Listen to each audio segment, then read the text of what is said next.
Hey everybody, I'm Richard Tomas. I'm the creative director of The Worship Culture, and I wanted to talk to you for just a few minutes about your dream and what it takes to facilitate your dream. I know most of you are working jobs that are like 9 to 5, and you are in a place that we call stuck.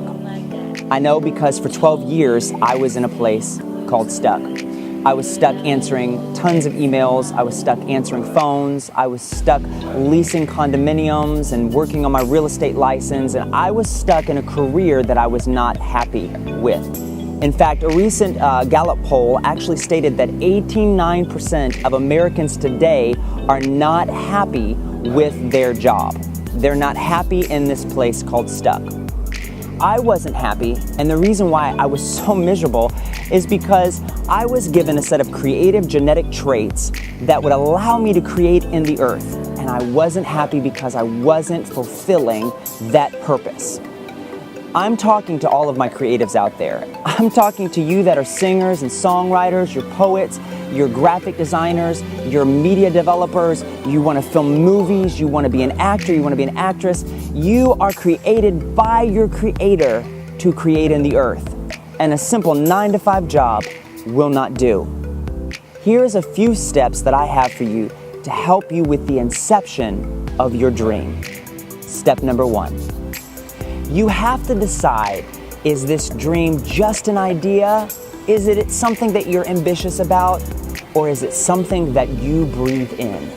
Is it something that you go home at night and you can't fall asleep because your mind is too busy thinking about the possibilities of, oh God, if this dream would come to pass, where would I be in life? What could I do? The sky is the limit.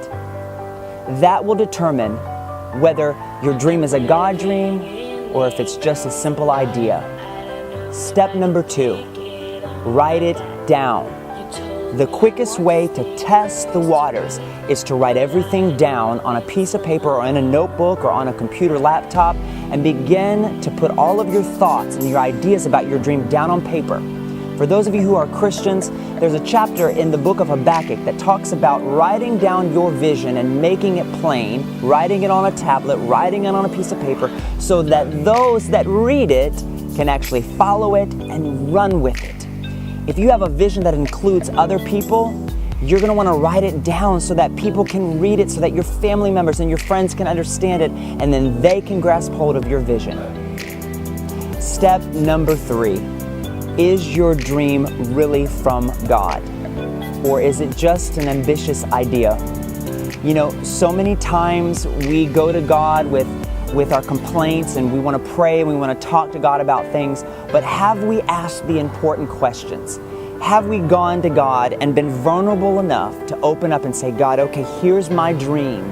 Can you help me with it? You see, God is the original creator. He is the first creative. And because He is the creator, we create. In fact, God's dream for you is so big. Let me tell you, in the Word it says, for I know the plans that I have for you. And this is God talking. Plans to prosper you, plans to give you a hope and a future, not to harm you, but to give you an expected end. Which means God has your ending from your beginning written down.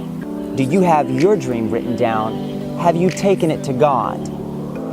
What would you do for God if you couldn't fail? And that leads me to step number 4. Is your dream big enough?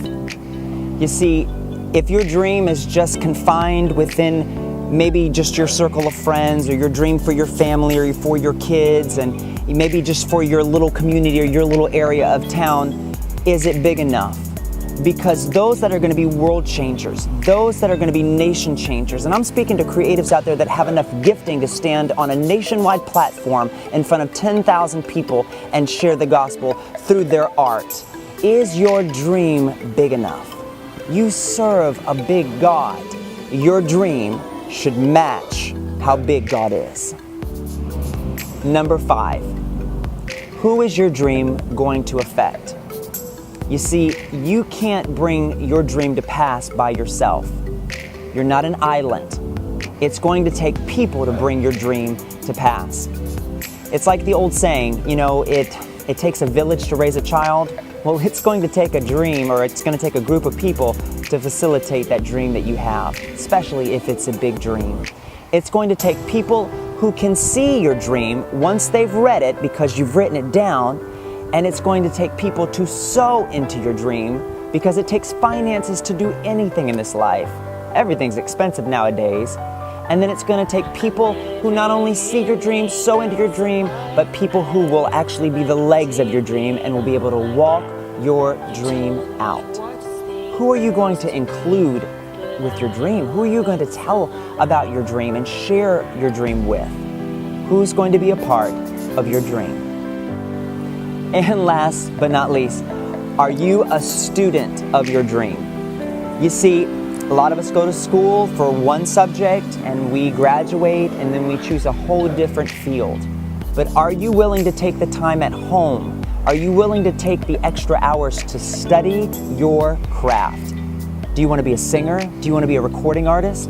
Do you want to design websites? Do you want to own an interior design business? Do you want to own a lawyer's firm, a doctor's firm? Whatever you're going to do in this life, it's going to take study time, preparation time. If God's going to give you this dream, if God were to give you this dream tomorrow, would you know how to maneuver that dream because you have the knowledge and the know-how to maneuver that dream? God wants you to have enough faith in your dream before anybody else will believe in you. Have enough faith in your dream to study your dream, to study the books. You need to go to Barnes & Nobles and buy books. Like when I wanted to learn how to design and how to develop websites and graphic design because I was gifted in the gifts of art, I bought every book that Adobe put out. I would read and I would watch YouTube videos, and YouTube's pretty awesome. We're actually on YouTube, but YouTube was awesome, a great resource for me to learn how to design because I learned from masters that were already teaching it. So are you studying your craft? Listen, thank you for taking the time to watch this video. We're going to be sharing more videos in the future about how to full-on develop the dream, and we're going to walk with you as the Worship Culture Network here in Atlanta, Georgia. Listen, if you want to join this network, we would love to have you be a part of it. Log on to our website, www.theworshipculture.com. You can click Join the Network and fill out the form, and one of our representatives will be in touch with you shortly. Thank you for watching. Have a great day.